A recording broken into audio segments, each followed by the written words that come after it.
Hi, today's episode is a bit of an experiment in the best sense of the word.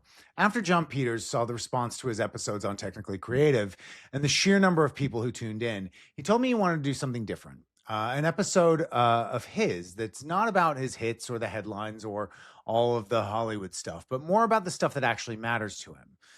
He wanted to start with the most vulnerable place possible. He's been open about his addictions throughout his life.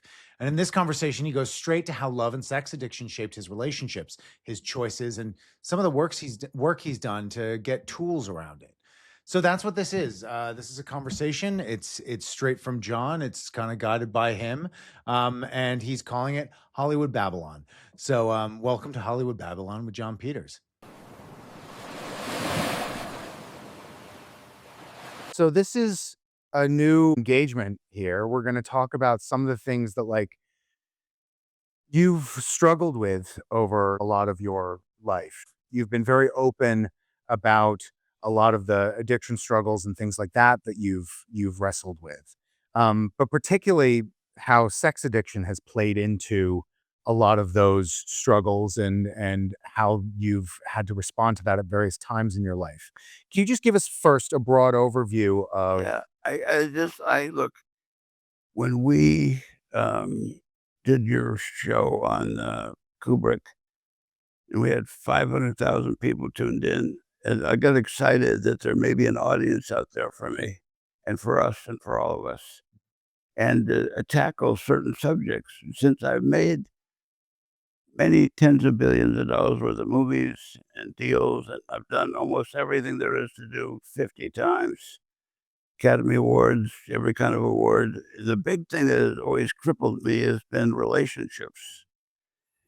And I learned about how important it is to communicate, but I learned also what love and sex addiction is. It's like drugs. It is a drug. It's like heroin. If you're addicted to women, you could be with. One time I was going to Mexico and meeting my model girlfriend, Vendela, who was the biggest model in the world. Really quite a special lady. But we went over there and I met her at the restaurant in the hotel. And she sat down and we started having lunch. And across the way, I looked over and there was Miss Venezuela. Oh no, I thought, oh shit, man, the girl just got here. You kidding me? So I took her to her room. Vendola or the Vendo, no, okay, no, yeah, not the Venezuelan? so that was just away from that. So it took Vendela to her room, and we connected a little bit. And I said, "Now take a nap. You're tired. You were flying all the way." And then I went and started to hook on the other girl. So the point is a disease, and it can destroy people. Look, Pamela Anderson and I was coming back from Hawaii with Peter Goober, my partner at the time. And he said, "Let's go to the Playboy Mansion. I've never been there." And I said, "Okay." I mean, I've been there only a couple of times. I don't know, but I said, "Yes." I think they were running Flashdance, one of our movies, in their screening room. I went in, and all of a sudden, I was about 200 people in there. Sitting at the bar was this gorgeous little angel who just looked like the Coppertone ad, and I just wanted to eat her up. Mhm. She had a little halo above her head, and it was Pamela Anderson. And I said, "What the hell are you doing here, man?" She said, "Well," I said, "You don't want to take your clothes off. You don't want to get naked. Come on, I'll put you in comedy. I'll put you." No, no, no. And yeah, we lived together for probably 4 years after that. And she became a big star. And we just, we went back and forth. And the nice thing is we were friends because they did this love story about Tommy and Pamela. It was all lies. I was fucking there every detail of the thing because family and I were like family, and I stayed like family. So yeah, sex and love addiction leads you to many different crazy things. Can have monogamous relationships without having to make it a drama. Mhm. But if you're an addict, it's impossible Mhm. because I mean the family thing was a mistake only because we never really got a chance to talk. After this had happened, a couple years later, When you're talking about the first time you were with Pam or this? I'm talking about the very first time, yeah, Right. when we got married and all that stuff. after we got married. So But yeah, part of the addiction is the fact that the next time we saw each other is that we were back at the same old thing. So, yeah, so we've had our whole life of crazy stuff, addiction, this and that. And, so I literally, after she called me and let's get married, and I was like, "Oh, man, God," that was okay. And then we had some kind of a wedding that was like a make-believe wedding, and we broke up. That was it. It was just like a whim that was all part of the addiction. Once they broke up, the addiction was over, and I went back to being a human being and trying to, stay away. But I never got a chance, you know, after many, many years of back and forth, this time to really be able to talk to her. Mhm. The other part of what we were talking about is the addiction. It's like a drug. One of my daughters was dating a man. She had just met the man, and she came home with a $35,000 purse. And I looked at the purse, I looked at her, and I said, "Whoever gave that is an addict, because now he's on a rush." And it turned out to be that they had a great love affair, but it was, it just ended, abruptly, so to speak. But see, there is a program that maybe there's a way for people to get it where I think it's like 12 steps of sex addiction, and it literally lists what you're doing and what it means and what's going on and all that stuff so that people because it's all about mental health. because yeah, I think people are very aware of, or they're aware that there's a 12-step called Sex Addicts Anonymous. I don't think a lot of people are aware of Sex and Love Addicts Anonymous, or SLAA. Well, it's the And same thing. yeah, exactly. It's the same thing. Because, and again, when I bring it up, most people don't. I think it's even like they call it a disease, because it is a disease. Right. Ruins marriages. And I think of them can go. I went to a group once, and there was a men's group, and there was 20 of the guys were male actors that you've seen. They were all addicted to pornography. They'd have a home, the kids, put everyone in bed, they'd go in the basement and watch pornography for 5 hours. It's like, I've never seen a porno. I feel so sorry for the kids doing it, both men and women. It's barbaric. Mhm. And I mean, you were sort of connecting there the notion of love bombing with addiction, or what we now know as love Well, bombing, which is these incredible over displays of affection. It'd be like, I mean, there was a moment where we mentioned Vendela before, and there's a apocryphal story, and it may or may not be true, of you taking the Sony jet and filling it with roses and sending it to. that was the Mexican story. Oh, right, okay. So with the Venezuelan lady sitting across the table, I sent her flowers too. Right. So, What? Oh, and so you, like, looking back on that, you kinda see that as actually part of the addiction itself, not just the sex, but also the approval. The Yeah. drama. When I met Kim Basinger for Batman, and the lady that we had before that, I can't remember her name. She broke her shoulder. We had to bring somebody on. The minute I saw Kim, we were on, man. Both of us on. I took her to dinner. We had dinner at a restaurant there in London, pre everybody, and we were talking. And every time she would say something, her husband would smack her on the arm, tell her to shut up. It's like, oh my God, what the fuck? And I had a stepfather who used to beat my mother. So when I see a man touch a woman, I want to kill him, break his legs, stuff it up his ass, just really beat the shit out of him. So anyhow, he did it twice. Third time he did it, I grabbed him, I put him up against the wall. I said, "You lay a hand on her again, I'm going to break both legs." Yeah, and then we connected, and then the drama was on. I mean, she was the star, I'm the producer. The downs, the story. She helped me write the script. She helped us come up with things. We do timber and got love music doesn't exactly not making stars born tomorrow. And but she was, and she was a talented writer, actress. And so we rewrote the end of the movie. We took a hiatus and we came back, and we shot the whole thing, and it turned out great. But Kim was amazing. But yes, once the movie was over, my daughter was born.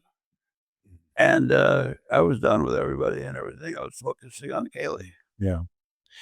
Um, yeah, it's interesting because there's like, for example, the way you were kind of played by Bradley Cooper in Licorice Pizza is you were playing.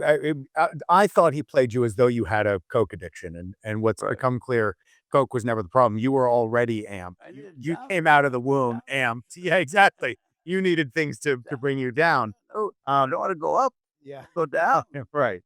Let me tell you something. You mentioned when you were talking about Kim basing her and protecting her against somebody who was abusive, you mentioned obviously that you had seen that before with your mom Yeah, and your I did. stepdad. And obviously the reason you went to juvenile hall was because he was physical with your mother. I was defending my mom. You Yeah, defended her. yeah, And then crucially and upsettingly, she, when the police came, she took his side. yeah. And that's when you went to juvenile Juvie, hall. went to juvie. Yeah, Do you think, even in the way Bradley played you, he obviously clearly had an understanding. There was that line he says, "Man, I love Tail. I love Tail so much." And so it was interesting to me that the addictive side of the way he played you and that part were so close together. And now that we're talking about sex addiction, do you think that there was a rooting element of wanting approval from these women of incredible status yeah, because you were chasing the approval of your mother? yeah. And All the above, yeah. because the service that because I'm what you call a shaman, meaning I see things happen before they happen. So when I would meet someone like Kim, I could see her whole story. I could see what she needed, and I was there to do it. I was a producer, and she was there, and we really fell in love with each other. But she even to this day doesn't return my phone call because I went back to get my Keely, my baby. She was being born. I had to be there. So and then luckily enough, the night before I stayed. She made me stay one night, and I stayed the night, and I came home the next morning. That was Lockerbie something, and the plane crashed, and 600 people died. All my luggage was there. Right. So it all works out. I think at the end of the day, looking back at life, as I do, it's all about doing good. And as long as you try to every day do something nice for somebody at least once or twice a day, it doesn't have to be much. You're now in the service of others. And as long as you're in the service of others, and you're actively participating in your future. You're not living in the past. Your life goes round. It has synergy. It's a ballet. It all works together.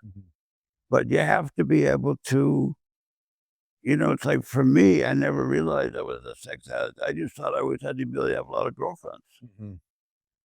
And then the truth of the matter is, after a while, the sex is not the whole big deal. It's having someone that loves you, that cares about you, that is a broken person like you in a way, otherwise they wouldn't be doing what they're doing. I related to outlaw chicks because I was an outlaw. And you've obviously been in the program. You've gone to rehab quite a few times for both downers and I've been in therapy my whole life. yeah. My whole life. Yeah. You were with somebody when you and Pamela reconnected and you broke up with that person, Yeah. and then the Pamela thing was very Julia. quick. Julia. Yeah. Do you think that the reason the Pamela thing was over quickly was actually that's the work you've done, is to That realize was- faster than you would have That was the before? work. Brilliant question. That was the work I've done, is to realize how to get on it and also how to get off it. And when I realized that what I wanted was Julia, I wanted to learn about myself. I wanted quiet. I didn't want press. I didn't want movies. I didn't want the Streisand thing again. I didn't want that because Pamela, the press were all over both of us. They wanted this love story of all time, JP, whatever. No, I wanted Julia, but you're right. The therapy, the work, the communication got me to a place where I could actually choose not Pamela, because I was insecure and I want to make money. No, I am the money now, and I can choose what I want. And I want Julia. I love her.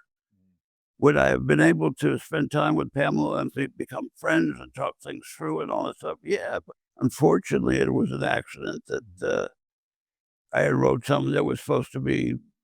I was supposed to relook at it in 3 days, and it found its way to her, and it was an accident, but she never forgave me for it. What was the accident? Sorry. That I broke up with her. I had written a note the night before we were having a party with 1,500 of the biggest, most powerful people in Hollywood to say hello to her.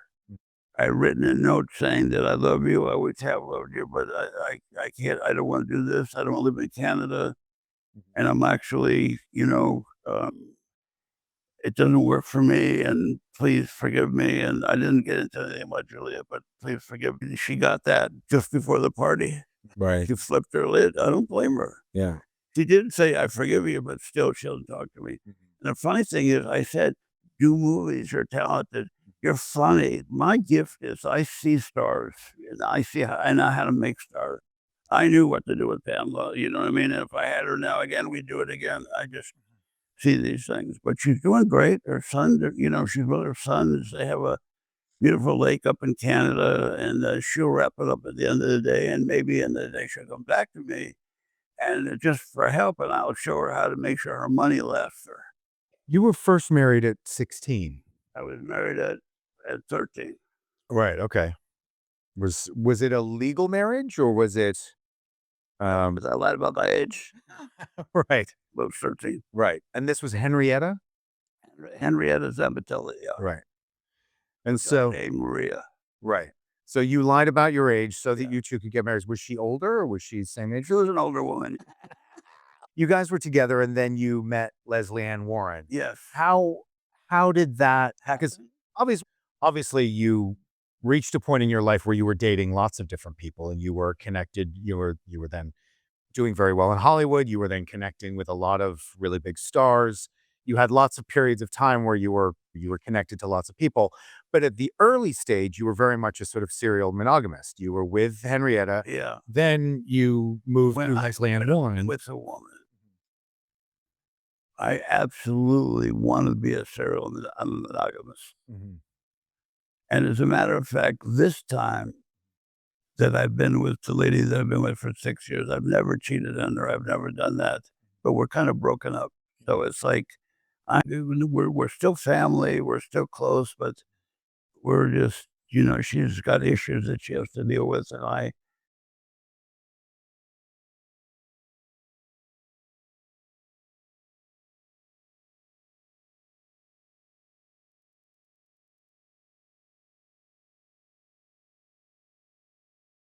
When the transition from was there overlap between Henrietta and Leslie Ann Warren, or did you break it off with Henrietta? well, You were a hairdresser at the time, I'm right? trying to Or not yet remember. a producer. I was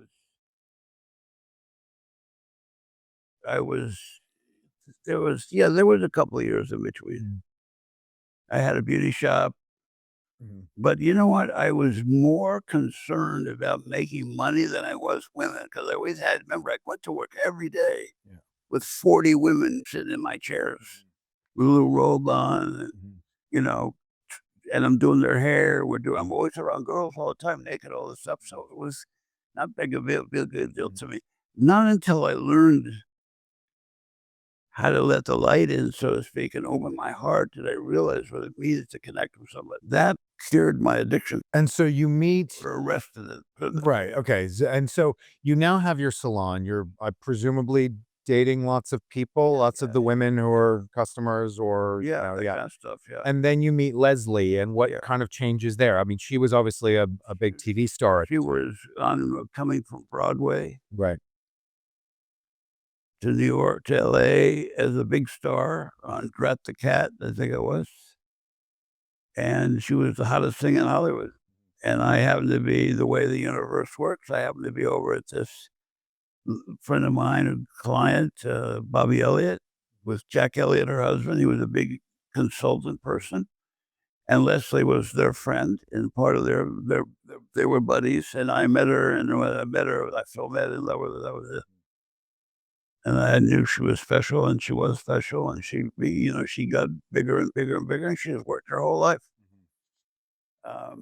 With I go, "What? What I want?" But, it's like, I had a son, Christopher, Yeah.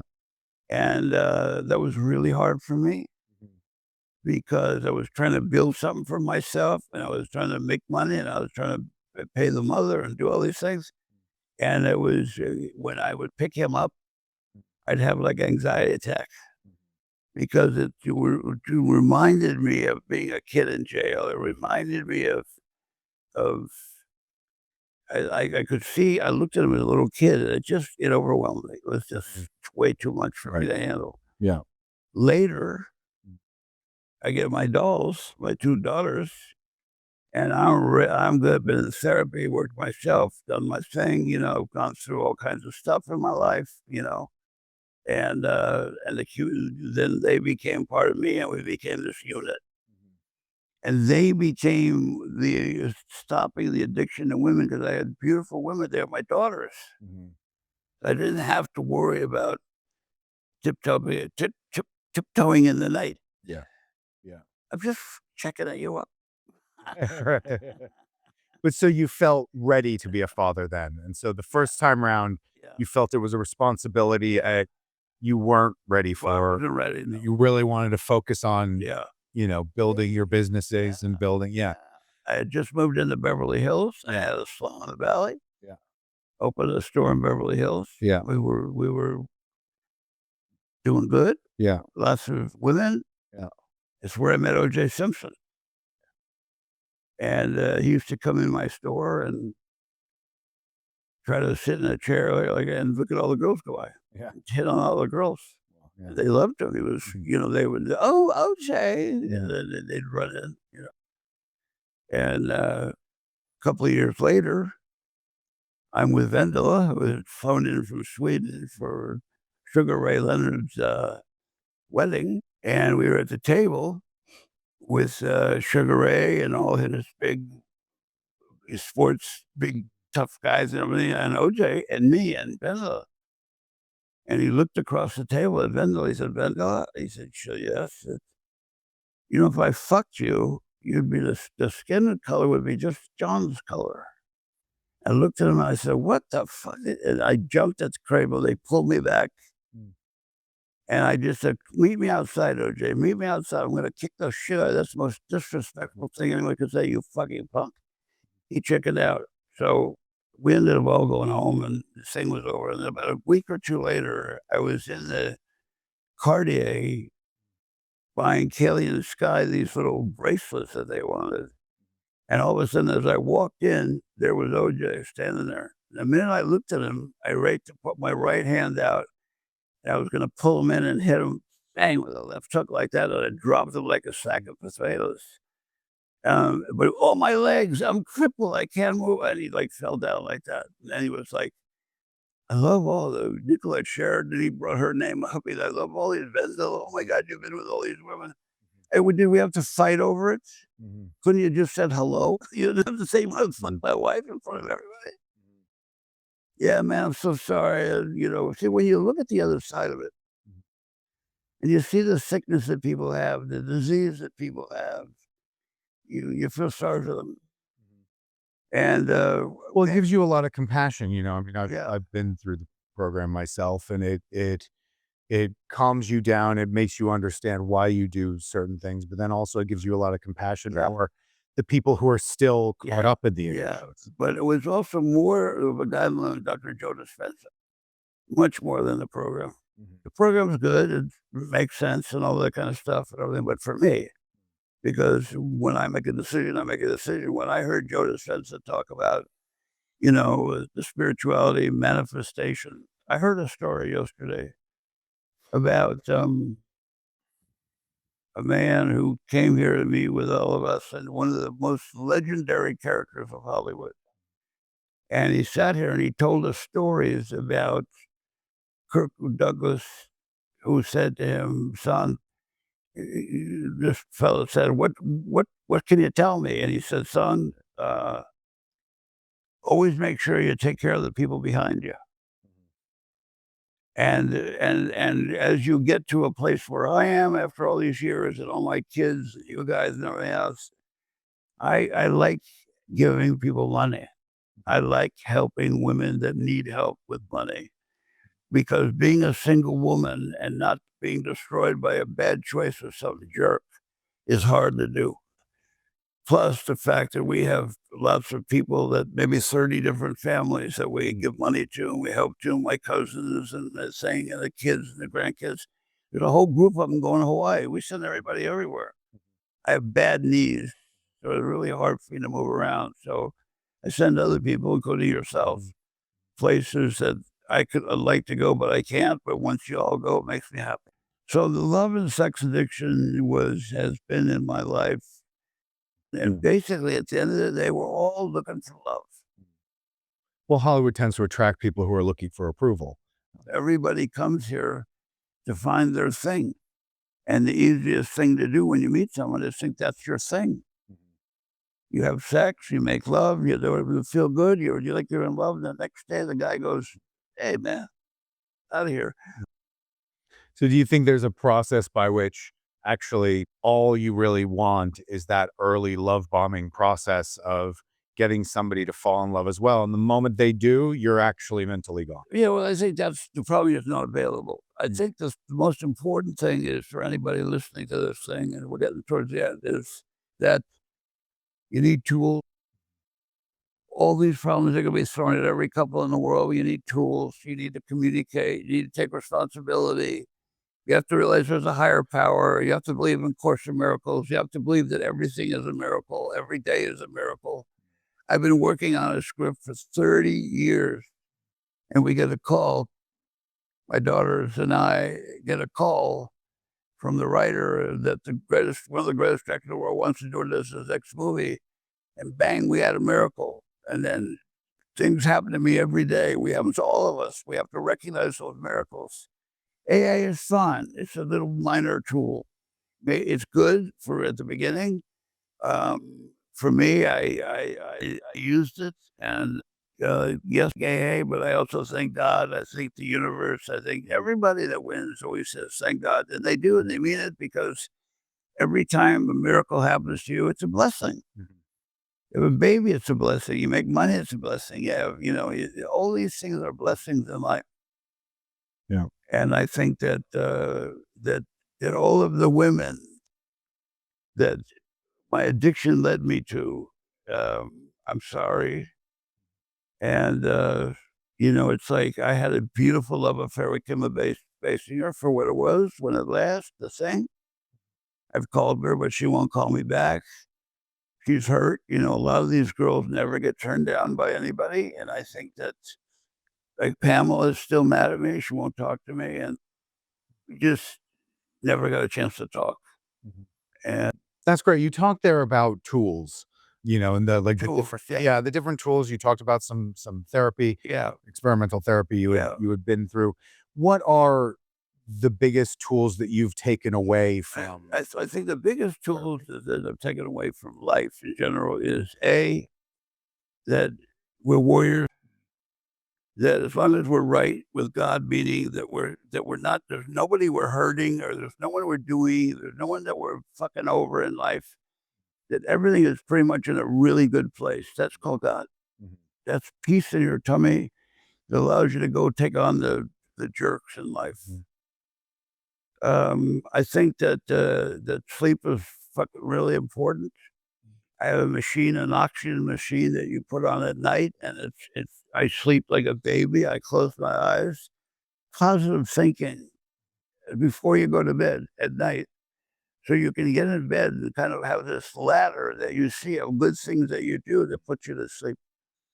The morning, I get up and I do a little bit of, I'm not the best at it. I'm doing more and more exercise. But what I've learned is I've lost 35 pounds. I watch what I eat, and I try to only eat once a day, a breakfast, and then at night I have like a muffin or something, and that's it.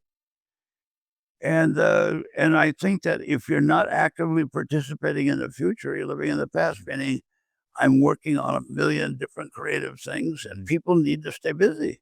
If you're a plumber and you like to paint, then go find a guy that paints and be his assistant. In other words, the answer is everywhere. You have to create your own miracle. If you create your own, one of these days, I want them to do a program where people that I believe that have, help or need help will start helping other people. We can do it right through my program here. So, I think that, I've always wanted to do. I've always wanted to be able to address certain things that take energy and stuff. And I've always, like I said, women have been Even though my mother had her difficulties about being a mother, women have absolutely 100% helped me through my entire life. So, and with that, I say good night. All right. Fantastic. Yeah, I'm done.